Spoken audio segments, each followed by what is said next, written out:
Western Spring Television, ours it is.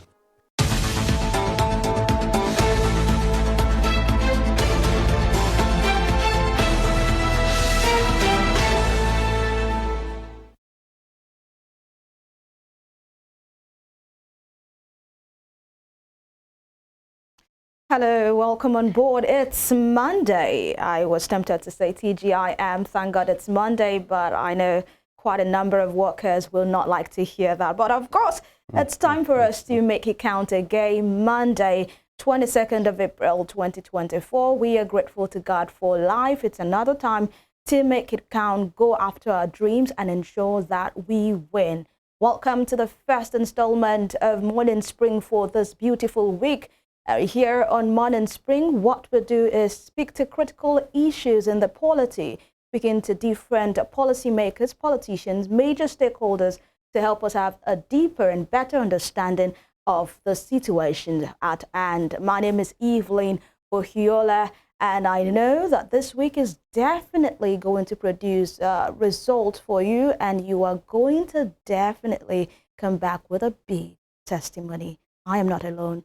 Femi is here. Welcome on board. Dear, say amen, amen, and amen to that.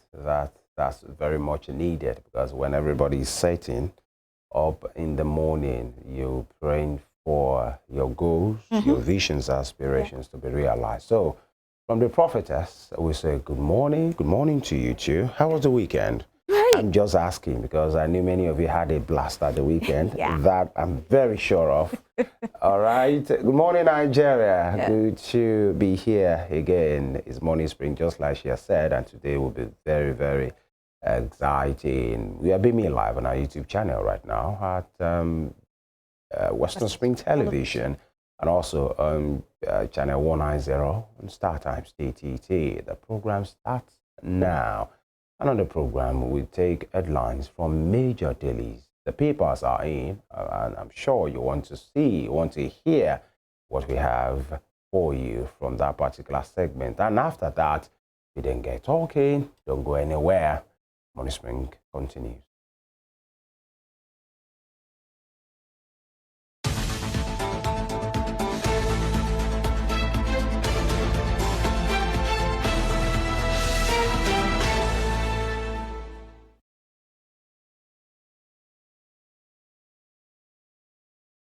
All right, moving on, talking about the headlines as we have it from our major dailies every day.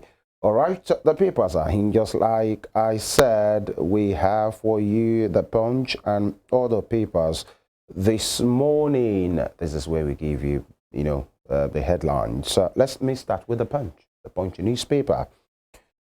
Emefiele social programs. Banks withhold 530 billion naira CBN funds. Cardoso may order refund.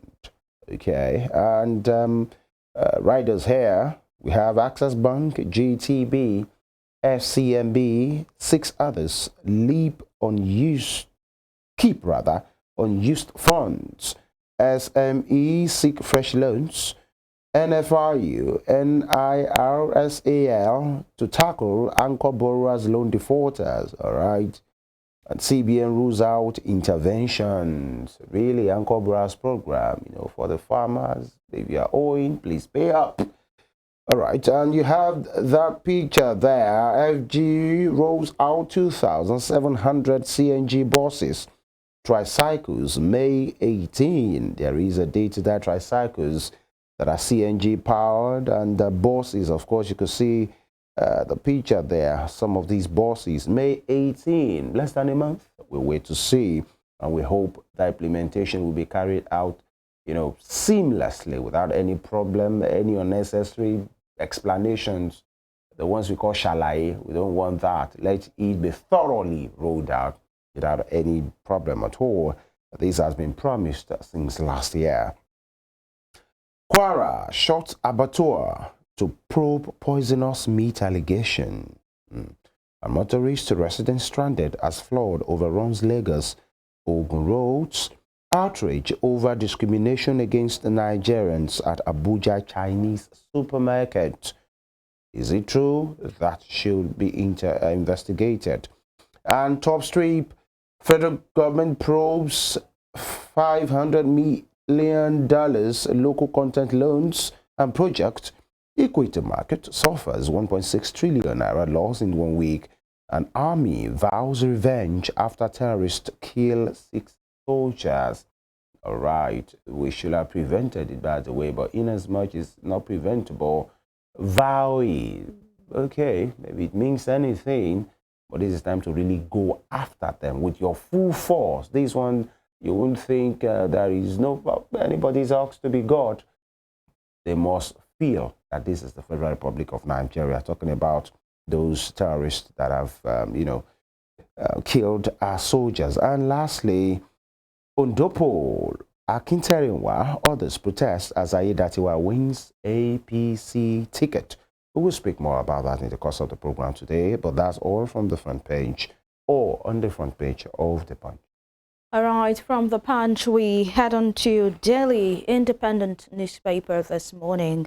Delhi Independent newspaper has the following headlines on its front page. Banks recapitalization, fear of injection of illicit funds into weak lenders heightens.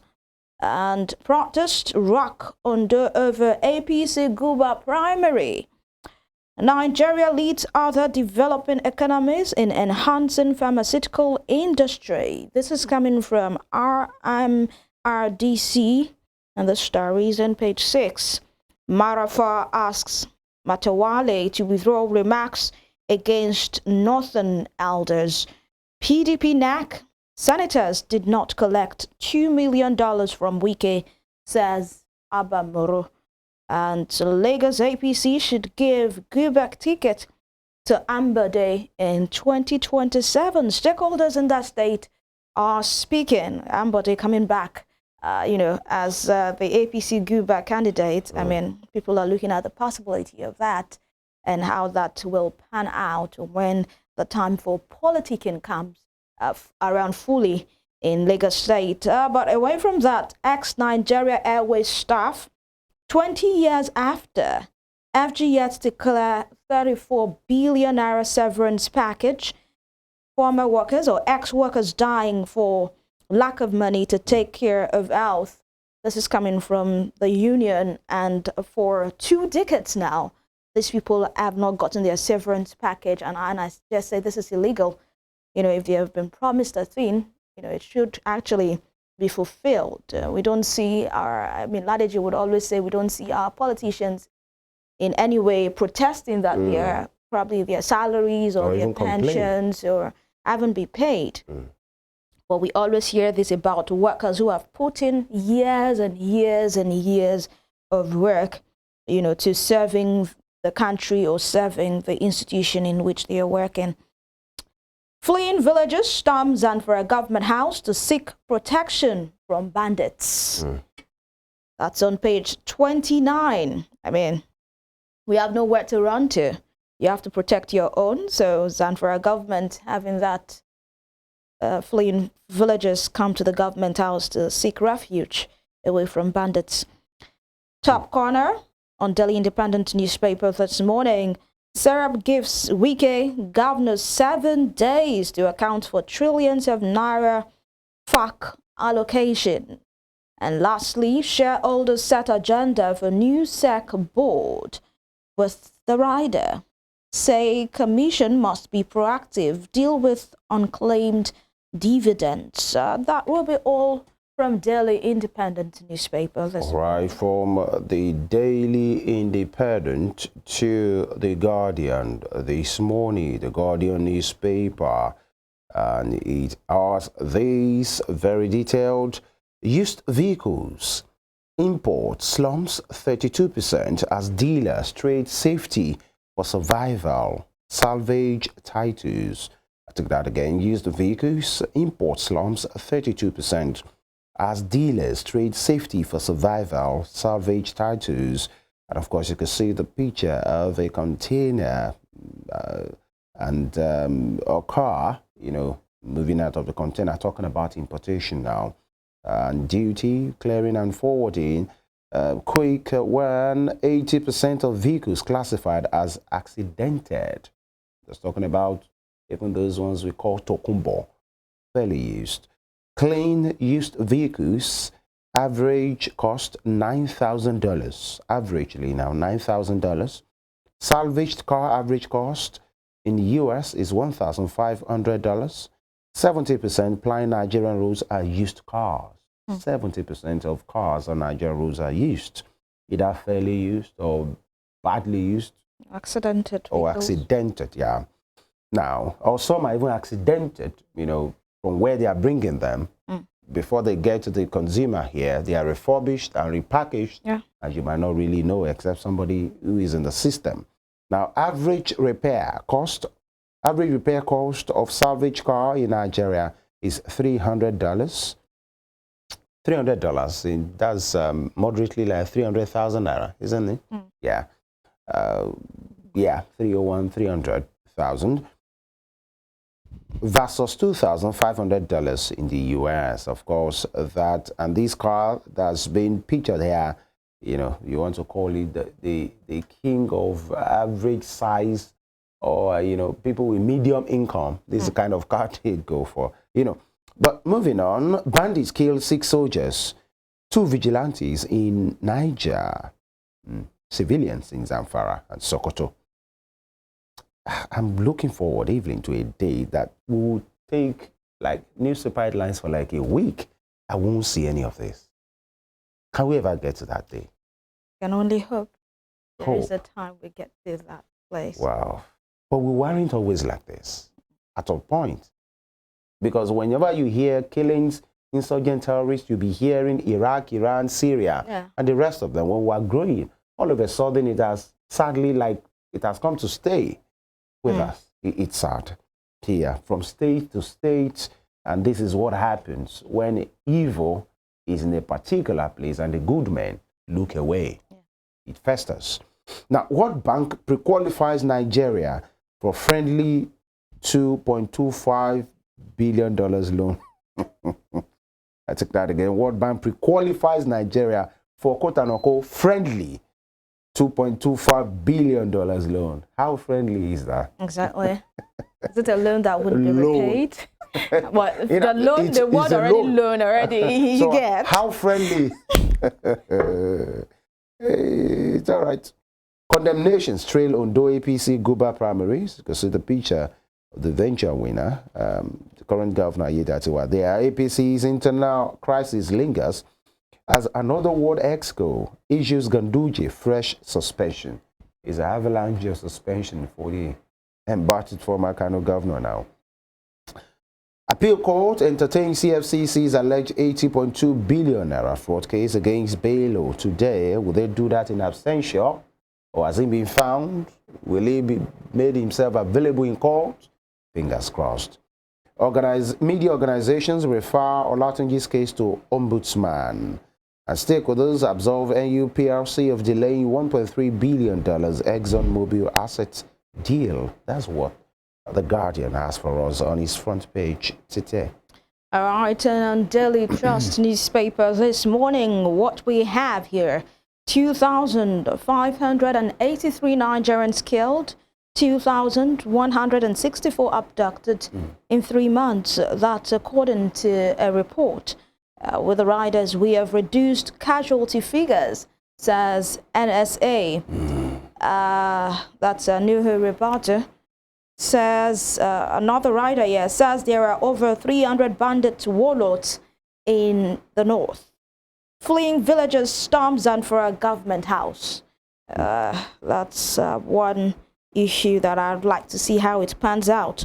And of course, we have the graph there and the details, the statistics of the different figures of abductions and killings in the different regions, the northwest, northeast, north central, southwest, south-south, and southeast, with the north taking the chunk of that number, of that figure.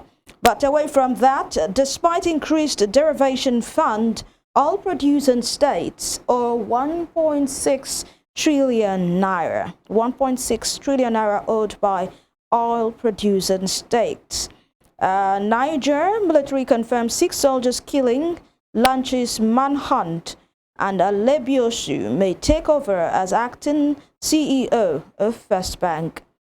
Editors detention, NPAN, BON, CSOs approach ombudsman.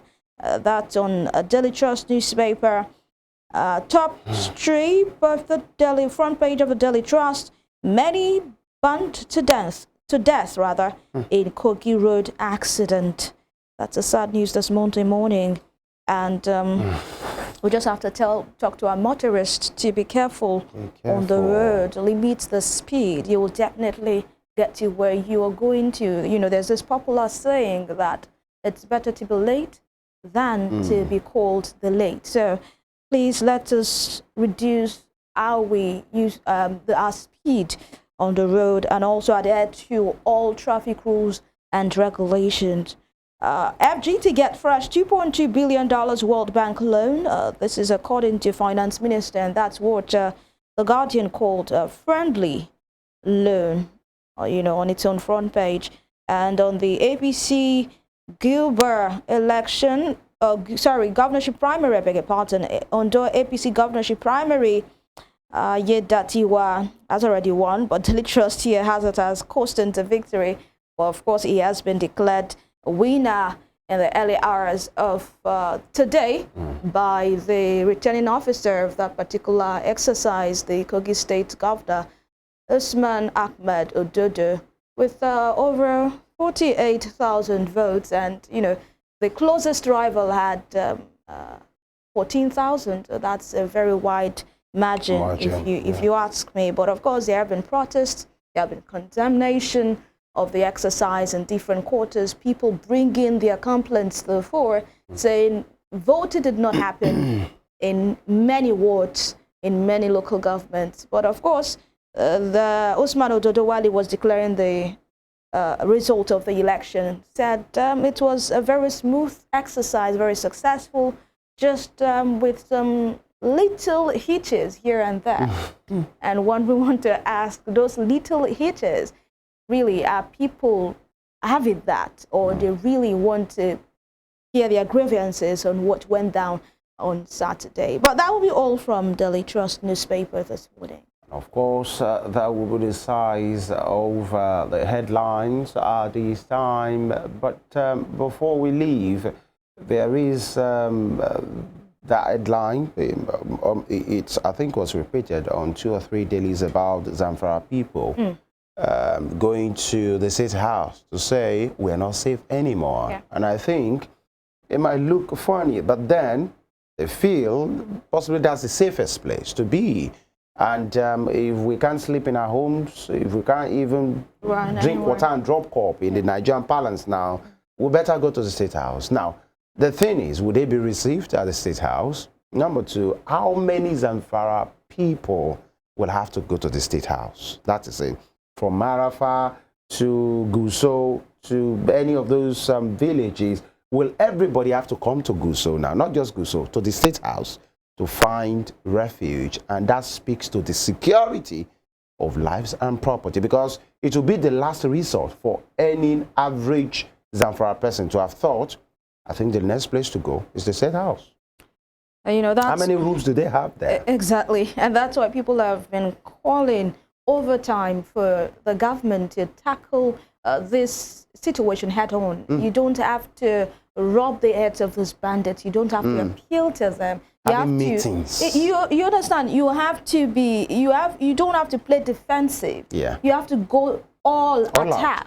Attack them. That's it. When they understand the language which you're speaking, that you're not having it, definitely to serve as deterrent to others. Imagine what the NSA is saying, that there are over 300 warlords in the north. We are having a proliferation of these warlords, you know, because the first person that tried it out, there was no most warlords, we have their groups. We are not just in 300 insurgents. Exactly. Lords. That's why over time we've heard it's no longer a matter of Boko Haram. When it was Boko Haram, we knew it was just Boko Haram. But right now we have a proliferation of these groups. And we didn't nip it in the bud at that time. Exactly. We're always making excuses, you know, posturing like we have won it, technically defeated, practically defeated. Shekawa to be killed like 2 or 3 times without proof. Before it was, you know, neutralized. So, but if we had actually nipped this in the bud, you know, tackled this when it started, then it will serve as deterrent to other people like, I cannot try this. But since, you know, these bandits they are treated with kicks glove and they are being robbed on their head, appealed to most of the time to drop their weapons and all of that. These are the bandits that even grant interviews. Yes. You know, their faces are not even covered on videos. So, meaning they are not coming from Pluto. Of Uranus or anywhere, they know where they are. Some newsmen, some of the apologists go to them and they even say what they would do. Some of them, you know, in a kind of way, gloat and gallivant, and they look untouchable. It is what it is right now, and that is the result of what we are seeing. You know, I asked that question the other time. Can we ever get to that level that we'll read newspapers and won't find bandits killed ever again? It takes the political will of our leaders to make that work. Because now there are many.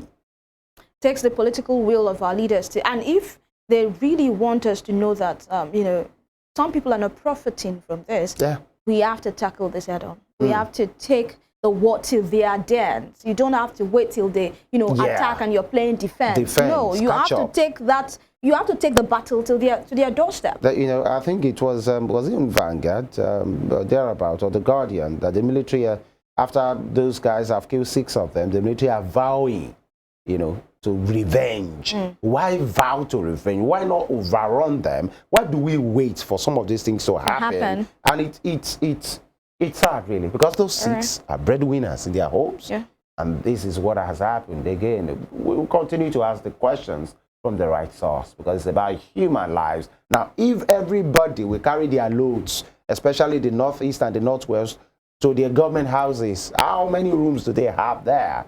And these are people's lives disrupted. That means they have left whatever they have worked for to run for safety only for their heads. We will keep asking this matter, by the way, these questions. But then, call it, take a pause right now. When we come back, the Ondo State APC Gubernatorial primaries has come and, okay, is it gone now? Yeah, the winner has been declared. At least, at the first instance. But there are many issues, many challenges, many complaints from the people of the same party, from fellow aspirants, you know, but we're hearing that Loki Orimison Ayedatiwa has been declared as the person with a ticket. That means he will be represented, bearing any unforeseen circumstance, representing the APC, carrying the flag of the APC in the next Gubernatorial in Ondo State. We speak to a very critical stakeholder who will give us a sense of what has really happened, you know, at that primary.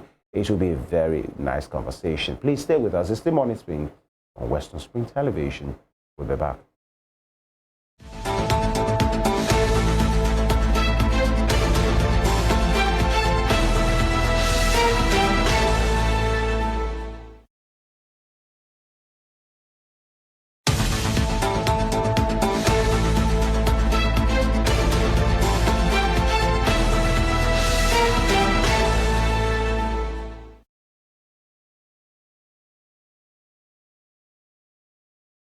All right, you're welcome back. And the conversation, as we said earlier, it's about the just concluded APC gubernatorial primary and we learned a winner as emerged, from that contest. Of course, just like is expected from different contests, a winner must always emerge. But we learned this particular one, this APC Ondo Gubrer primary, hasn't come and gone without many challenges. From the aspirants, different camps complaining of different things, of high-handedness, of the thing being schemed towards a particular candidate. But then we have a stakeholder, with us virtually this morning. We have been joined by Mr. Steve Otaloro. Mr. Otaloro is the Director of Media and Publicity for the All Progressives Congress in Ondo State. He joins us virtually now. Good morning, sir. Thank you for joining us. Good morning. All right. It's my pleasure to be with you. All right. Thank you. Now, we learned a few hours ago a winner has emerged from your party's Gubrer primary. We'd like you to confirm who is the one that has the authentic, mandate of the people in your party to fly, your flag at the next election. Yes, very late into the night yesterday, a winner eventually emerged because there has to be a rerun of the election in one of the local governments. So, and that is Okitiwokpa local government yesterday. So I think the result came in very late in the evening. So they have to collate it with others. So eventually a winner emerged with over 48,000 votes, and that's the governor of Ondo State. Lucky Orimiso Ayedatiwa. He won the election. All right, good to know. And, Governor Lucky Orimiso Ayedatiwa, who is the current governor, we learned, just like we have confirmed now, will be leading your party out in the next election. Good to know. But this particular, by the way, before we get to the nitty-gritty, how will you assess the conduct of participants, the NWC that was represented? We learned this particular contest was led by, was coordinated chiefly by the Kogi State Governor Usman Ododo. What will be your assessment of the whole contest with all its challenges and where we are right now? Well, I will always give a pass mark, and that's personal. If you have to look at what it involves, that some few days before the election, the new committee has to be set up, correlate to what happens to the former national chairman that was suspended. So they have to hurriedly put a new committee in place, headed by the governor of Kogi State, so that we won't run foul of the law. And within short time they arrived. I think they've done a good job. Beside the former team have done equally a very good job to have laid a good foundation for them to thrive on. And when they came in, they went straight to work. The Odo committee has done fantastically well. And that's why we have, no election is perfect. We have to admit to this. No election is perfect anywhere in the world, especially in this part of the world. But if you have to look at it, overall assessment of what they've done, I think they've done very well.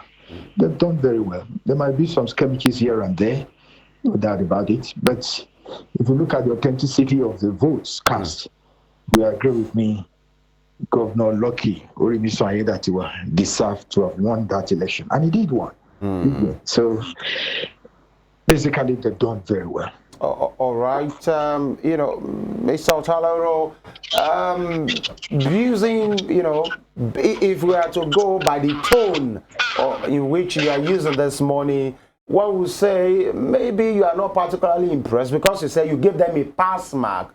Are there things you think they could have done better? Well, there are things they could have done better, especially the cry of some of the aspirants, and regarding the number of people that voted in that election. Some did not vote because they felt the news didn't come to them on time, and they don't have enough time to have, because only financial members are the one paying, and most of our members did not you have to pay for at least 1 year before you be qualified to pay, and that's about 2,400. Some people had to make an hurry payment, while others could not meet the time. So in subsequent elections, these are the things that will have come earlier for members at least 6 or 1 year, for them to have known that you have to pay at least a year before you could be qualified to vote. This area should be looked into. I believe those who are disenfranchised won't be happy. They don't have the opportunity to be voting in the election. And the fact that there are some, I tend to refer to it as skirmishes, really, but you could say some violence here and there. This you can't even remove in a general election. It will always be there, because it's a foregone conclusion that whoever wins this primary of the APC will eventually become the next governor. So it was like more than a general election. That's in the states. You see, you need to see the whole the tension ahead this election. You could feel it in the air, and that alone, I think, is not good enough. So maybe there's a way they could look into that as well, that you don't have to put the whole election in 1 day. Since it's a local primary, we can as well spread it. It takes about 18 local government. We can as well spread it into days, so that we'll be able to handle all the local government on a different scale, and there won't be much tension, and the result will be released thereafter. But the fact that you have to do it at once, and with the kind of tension running, and for this election, so high, that all the security operatives have to be at red alert, so that in case of eventualities, they'll be able to cover it. But nevertheless, like I said, the result is authentic, but issues surrounding it is what I think should be looked into, so that at the end of the day, it will repeat itself in subsequent elections. All right, Mr. Otaloro, you call it skirmishes, and that was the exact words of the chairman of the committee, the 7-man committee that headed that primary, said. I'm talking about in the person of Usman Ododo, the Kogi State governor. But aggrieved members and aspirants call it a rape of democracy. They said that particular election was marred by irregularities, in the ward primaries. In fact, some people say that elections didn't hold in most of the wards, and there was protests, and they marched to the APC secretariat calling for a cancellation of the entire process, of the entire exercise. I'd like you to react to that. You call it skirmishes, but there are people that said, no, this is not just what we call skirmish. It's not a hitch. They say it's a rape on democracy, and it's irregularities. It's a deliberate effort to disenfranchise most people from, participating in this exercise. Well, that's not true. Okay. That's not true. If you look at the people that went to the state secretariat yesterday, he's just one of the aspirants. Just one of one of the aspirants that did that with the supporter. Before then, this same aspirant has been alleged to have been involved in card printing. Some people were arrested that were supporters in Ondo town. They were arrested before this election. I'd like you to take that again. I couldn't get that clearly. Okay, if you look at the protest at the local government headquarters, state headquarters in Akure, it was organized by just one out of the other aspirants. Who is that aspirant? Which of the aspirants are you talking about? I may not be in a position to tell you because of what I want to say next. Okay. This same aspirant was alleged to have been involved in printing of voters' register card. Before the election, some people were arrested, purportedly supporter. So when you see a man that is that desperate to have gone to that length, that it's almost concluded that he's going to win in this election, and he has boasted in several fora that this will probably be his last election, has been contesting before now, and he just have to get this right. He's been shouting this all over. You see, desperation, people should not be that desperate. It is God that designed things for people. When you are so desperate that you think you have to get it, and you got that shock, there is a probability that this is what you expect. Other aspirants accepted it, You know, they didn't protest. But before the election was released, he protested. His supporters were the one protesting. And like Mr. Otaloro, I know you say you do not want to mention names, but by any chance are you referring to Mr. Jimo Ibrahim? Not Jimo Ibrahim, it's not even Jimo Ibrahim. Okay. It's not Jimo Ibrahim. But you see, we want everybody on board. I don't even have to be saying they want everybody on board. We can win this coming November. The real contest is November 16. This is just a family affair. We are going to get over it eventually. We will call in on all the parties involved. We have to judge, not war. So as a political party, we shouldn't even start the war by starting mentioning names. Right. You know, I don't think that's the right way to go. But I'm just referring to that the protest you are referring to at this party's headquarters was done by was conducted by one aspirant out of the 14. All right. Just one. Okay. You mentioned that I was referring to the desperation of this particular aspirant. That could likely be the motivation for this protest because the result was not even out before it started demonstrating. Members started demonstrating at the party secretariat. All right. We would have actually liked for you to put a name to it. I mean, I won't do that. That I even refer to that is just to portray your point. That all right. But then you said the demonstration is born out of desperation of a particular aspirant. All right. You said out of the 14 aspirants, only this one aspirant is not in sync or is not agreeing to the results of this election. But then we hear that a female aspirant, Folakemi Omogorioye, described the process as a complete rape on democracy, calling for the cancellation. Omogorioye also lamented the absence of election officials and voting materials at voting centers, saying her supporters could not exercise their right to vote.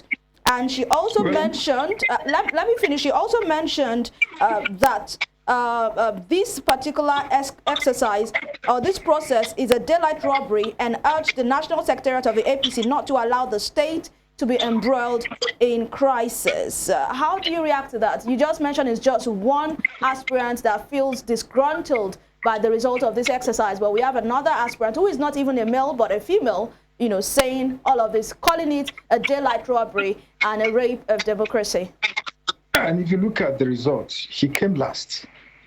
You wouldn't expect her. That's even the best position she could have obtained because she is not known to her political party. Politics is you can't deprive people from coming in and going out at their will. This is somebody who came in barely some months into the election. And technically this election has been agreed to have been zoned to the Southern Senatorial District. She's from the Northern Senatorial District where former governor, late Governor Akeredolu came from. And there's no way mathematically it could fit into that zone. But yes, we understand some people came into the fray just to make an impression and to negotiate for other positions, deputy governor, what have you. For her to have said that, because she has never been part of us. But I won't demean her in any way. She has put up a good fight. But she has to understand that this election, before she came into our political party, has been well organized in such a way that it will be devoid of rancor. And if she's coming up so quickly with this kind of press statement to destroy what we've been building all these years, I think it's an unfortunate one. She needs to withdraw that. It's beneath her to have said all that, because if you look at the people behind this election, these are men of integrity, men and women of integrity who have put this together. What she's saying in essence is that she's destroying the whole essence of our political party. And she's putting us in a state of disrepute before opposition. So at the right time, like I said, we'll have a roundtable discussion, and she has an opportunity to equally appeal. She thinks what she's saying is actually the truth. There's an appeal committee she can go through, not releasing a press statement to that effect. I think that is unnecessary. If you have your facts and figure, you should approach the appeal committee, not going through media trial. That itself is what we detest as a political party. All right, but Mr. Otaloro, is it true that the guidelines given by the National Secretariat of the party were not followed to the letter. And there were also some allegations that election materials were not distributed to some wards deliberately. Yes, that's exactly why I said there's some skirmishes here and there. If you look at the rugged nature of Ondo State, there are some places you could be on water for about 2 hours. 2 hours before you could get there on the riverine side. You'd be on boat for about 2 hours, and there are no other way you could get there except through boats. So election materials were delayed. That was the more reason the election was equally extended. Supposed to have closed by 2, some places 4, 5 o'clock. It was extended so that we want to make sure that all these people voted. The election material has to leave the state capital because they brought it from Abuja. The electoral committee brought it. So it has to leave the state capital in the morning. And this is an election we thought was commenced by 10 a.m. So as at that 10 a.m., some people were still collecting their materials. It was not deliberate. It was a logistic problem, and they all know this. Okay. And if it affects anyone, it affects all of them, not just a particular person. So people voted, but we agree. There are some hiccups here and there regarding distributions of electoral materials. It's an issue we equally have to look into in the future. All right, but can you confirm that all 203 wards, got materials and election held in all of these wards in Ondo State? Yeah, I may not be able to confirm that because I wasn't everywhere. But I know where I voted, the election material got there and we all voted. And we all sit down and look at the whole thing. And for the committee to have released the result, it shows that even if some people did not vote in some areas, that means the result will not affect the overall, whatever number of voters there will not affect the overall result. That's why they released the result. Because like I told you, a whole local government, they were asked to repeat it that same day. They didn't release the result. They said they have to do it all over again. That shows the result will definitely affect the overall results. So they decided to do it again. But if we have some few wards that was affected and not an entire local government, I think that was why they went ahead to announce the results. So I can't confirm and I can't deny the fact that there's the possibility that in some area some people were not voted. But it's just inconsequential, those votes. Okay. Yeah, please. Let me refer you back to the protest that happened at your party secretariat. We learned that those who protested, they accused the committee, and if they accused the committee of bringing phantom results from the primary, saying there was no election in all the 203 wards in the state. And let me just lay a particular foundation so that you could react to that. They alleged that the results were forged and put together, and they termed it a kangaroo primary. They were carrying placards, and some of the inscriptions as no election in Ondo State. Some other inscriptions as APC primary electoral officers failed to show up in all wards in Ondo State. And there are others that say we demand fairness and justice in APC primary election in Ondo State. APC must not collapse in Ondo State. Primary election materials were not distributed in all wards. Now, the protesters, who are supporters of Ohiolei, Wale Akinteriwa, and Jimmy Odimayo, call for fresh primary in the interest of peace. Now, addressing journalists, the Director General of Ohiolei Campaign Organization, Ondo Central Senatorial District, Mr. Adinin Oyebade, who spoke on behalf of the protesters, described the election as a broad day robbery. He said, and I quote, "We are protesting against our mandate that was stolen. It was a broad day robbery, a monumental disaster." Those were his words. APC delegated some people to Ondo State to conduct the primary. Apparently, that was never done.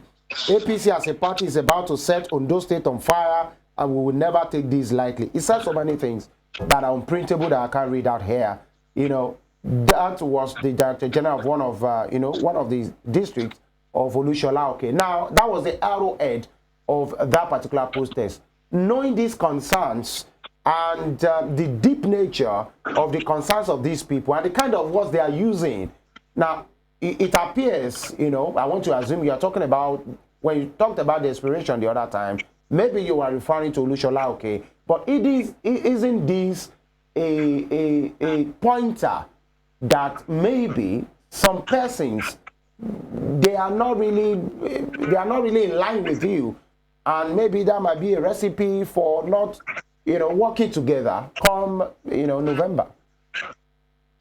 Well, some of them even said that the possibility that they'll work against the party come November. We'll continue to tell them, will it pay? What's the best option? That you have a party in government or a party in opposition. I know they have been over. For now, they are not happy. We sympathize with all of them. We know the number of resources they put into this election. But at the same time, they should know one person will win this election. One person will win this election. And when you have a sitting governor, for instance, and you have so many people contesting against him, you keep wondering, what are the chances? Where has it ever been done before? And I'm not holding brief for the governor, but they all know that it's the governor that is the one to beat. They're all aware of this. So they must have done their homework. They thought it's beatable because they knew he came into the very, very late. You know, as I just speak, he just opened his campaign office. Are you with me? Yes, please. He just opened his campaign office, not up to a month. Because while others were campaigning, he was more or less, you know, doing the work of the state while his boss was sick then. So he came in very late. And that was what galvanized a lot of other opponents against him, believing that he's as good as we don't have a governor that has gained a lot of ground. So this election, I can win it. But the resources, the enormous resources, influence, and power of a sitting governor, that is just what played out. That is what played out. There's nothing more. Within this short time the governor came in, he has been doing a lot of things. You know, it's like he's really going for the general election. Was not even looking inward. He was doing things that the state will appreciate. He was doing a lot of things, and they will attest to what he did. This is what galvanized a lot of people towards him. At the dying minute, you could see the endorsement that was coming in. A lot of endorsement. Big wigs politicians are now supporting him. They felt he's capable. So unlike people who have been in the race before now, who are already running 100-meter dash, almost getting towards the finishing line, and suddenly you saw a man from nowhere overtook you and won. You will be bad. You will be mad. That was what brought about all these unprintable things they're saying. Even against the party. Where does the party stand in all of this? What will the party gain if we didn't put up a popular candidate? The party is only interested in retaining the state, and not who is behind it. As a political party, we are not. Yes, so who will Mr. Otaloro, bring election for who? Yes, because of time, because you know we should wind up very quickly. But two quick things. You talked about the fact that where has it ever been done that a sitting governor, you know, will not get the ticket of the party? But many will say maybe that confirms, you know, the assumption of many that it was always schemed toward the governor, not just because he's popular or the power of incumbency, but you saying where has it ever been done? One will readily remember Ambo, they didn't get a return ticket in Lagos, you know, so it is not like it is not possible. The assumption of many is it was schemed towards Governor Lucky Orimison Ayedatiwa to always have him emerge. And number two, so that you can just answer together, is the stature of Ohiolei in Ondo State is not a small stature. So I'm talking about politically now. Now, if he has his protesters at the party secretariat protesting, and you even call it maybe the desperation of a politician, is Ohiolei and his camp something to wish away? I wasn't actually referring to him as a person. He's a popular candidate, aspirant. He has been there longer than any other person. There's no way I would have demeaned with such words. But I had to refer to those supporters, you know, how desperate they are. And where you are, Ohiolei will never say any unprintable things about this party. He will never. No, So some I prefer persons to listen to response to directly to some of the aspirants and their supporters. Their supporters could be unruly, and as much as we've been asking the aspirant to reign in the life of their supporters, but they will still go out of the box to do certain things. We understand this. It's not Ohiolei I'm referring to. With due respect, I wouldn't have done that in any way. But like I said, the question you asked me, you see, there is no way with anybody, because no governor have lost before. In Nigeria, I'm repeating it, no governor. You see, that position is so powerful that people always tilt towards him. As much as we did everything possible. Mr. Otaloro, everybody lost in Lagos. He didn't come back. Everything possible that governor should give everybody a clean. That's why we went for the direct primary instead of delegate election, whereby most of the people involved will be from that of the governor. We all know what happened in Lagos. Lagos is an isolation. This democracy started in 1999. Name one governor, except the one you mentioned, and we know the reason he didn't win. It was deliberate. We all know this. It was the powerful people behind it. It was people that owns Lagos that said it shouldn't continue. It was the entire governing council that felt it should not continue. And we don't have such thing here. The governor is the entire governing council is the power behind everything. So if you are referring to one in isolation in Lagos State, I can still counter that. It's almost impossible for a sitting governor to lose. That was why we deliberately tilted our constitution, that whereby you have commissioners or so many people surrounding the governor or a president to go for delegate election. We now said anybody who is holding the public or who is holding an office will not be eligible. They want to make sure that they have a level playing ground for all the aspirants. We are still doing it. We are looking at it. I believe APC will still be doing more in this regard so that the contest will be so easy for whoever is coming in to win. But as it is now, I don't see it. And I'm saying this with due respect to other aspirants. They all know this. It's pretty impossible. A governor that is performing, that is doing a lot of things for the state, the people will be behind him. Unlike you, no matter who have not been tested, it's always difficult. The enormous power of a sitting governor, you can't just wish it away in any primary contest. That's the truth. And that's why they started this. They all knew that. All right, Mr. Otaloro. Yes, we might just have to come in here before my colleague will round it off. The governor, Lucky Ayedatiwa, has accepted, the particular result, and in a speech of acceptance, he called it a time to win together. Now, many persons will say, with these different interests, Ohiolei, Akintayiwa, Jimoh Ibrahim, very big, heavy political weights in Ondo State, appearing not to be pleased with how this has gone, and having their protesters, protesting because their principal or, the person they are supporting, they believe they were disenfranchised. How would the governor navigate this in the general election? I'm asking this knowing fully well that Governor Orimisan Ayedatiwa has had a very tumultuous 1 year, while his boss, the late Governor Aketi, was on sick bed. So many politicals played out. Many persons even believe the cabinet at that point, they were not supporting him as well. But, providence happened, and now he's the governor. Many persons believe he has many battles to fight. To have a united APC, come November 2024, knowing fully well that the PDP, your main opponent, are still keeping their cards close to their chest. You don't know who they are bringing. How will he navigate this? Yes, I agree with you totally that he has a lot of battle to fight. And we equally believe he's capable. But the good thing is he's not alone in this battle.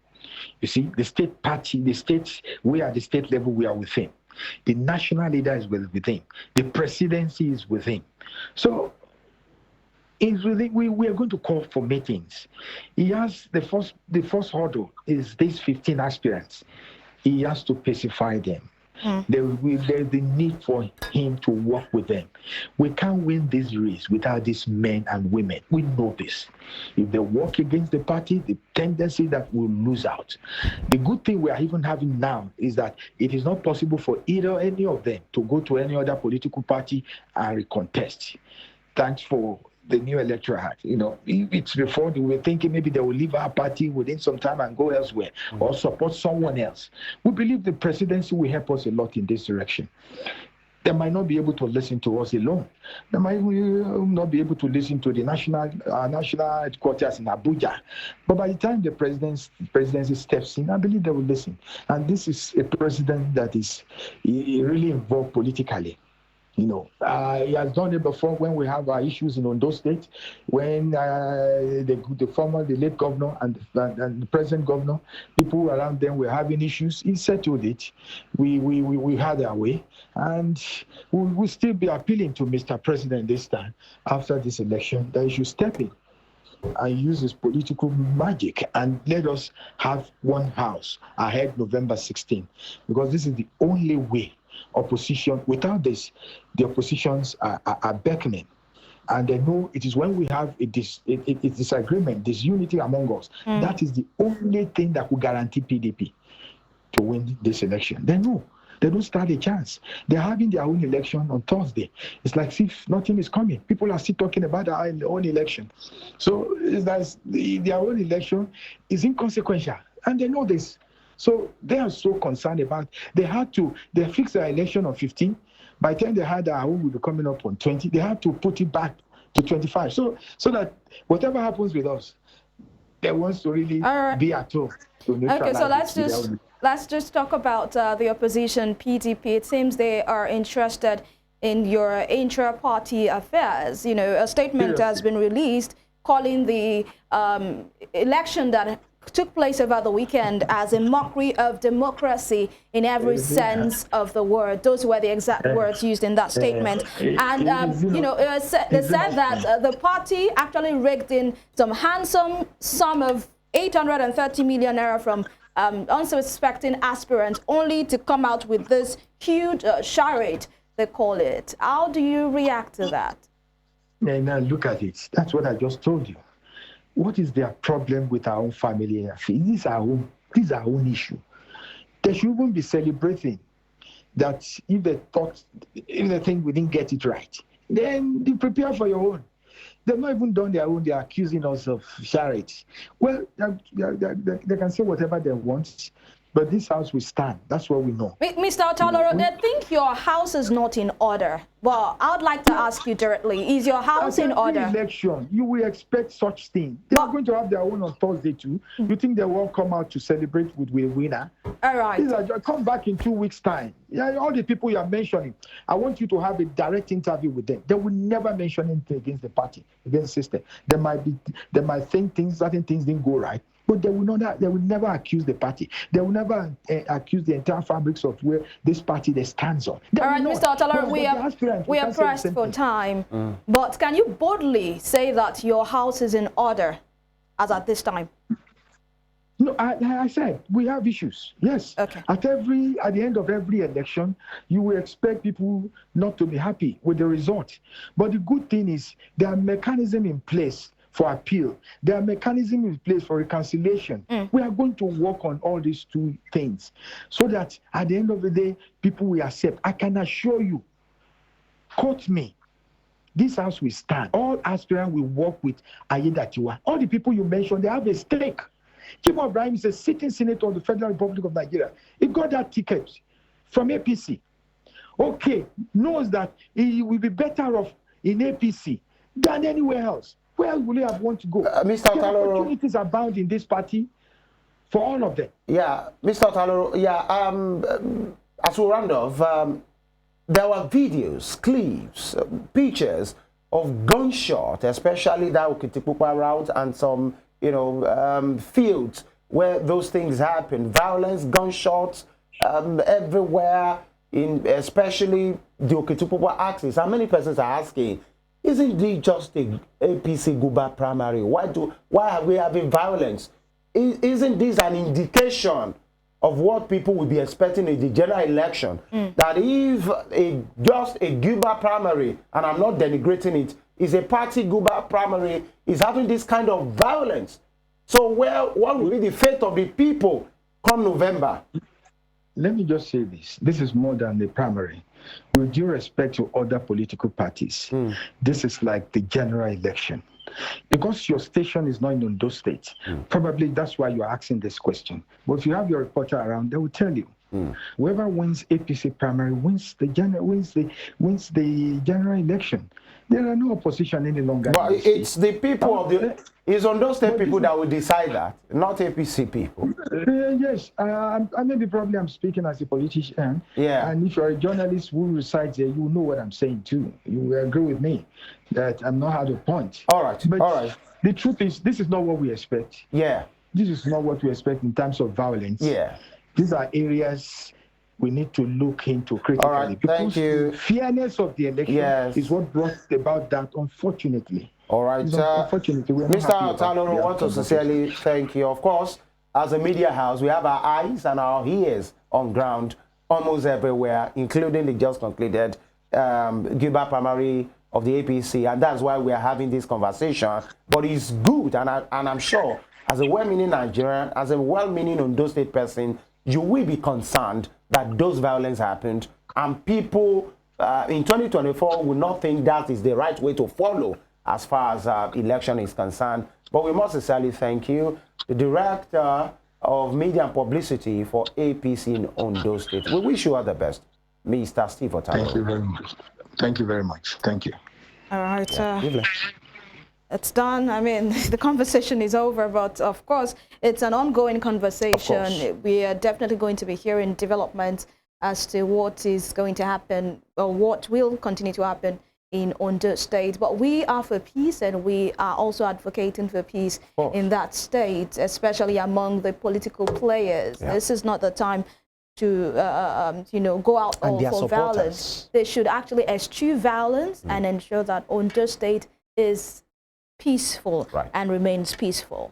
That's the conversation today. Yes. We went all the way to Ondo State, the Sunshine State. Yeah. And if you want to watch a recap of this particular edition, you can go onto our YouTube channel at Western Spring Television. You can like, comment, subscribe to the channel, and share.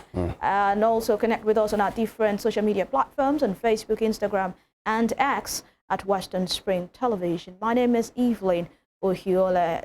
Stay tuned for Spring Trends coming right after this broadcast. And may Nigeria, may Ondo State, may Osun State, and the entire state in this federation prosper. All right, I dare say amen to that. God bless Nigeria. Femi Ojo is my name. See you tomorrow, God willing.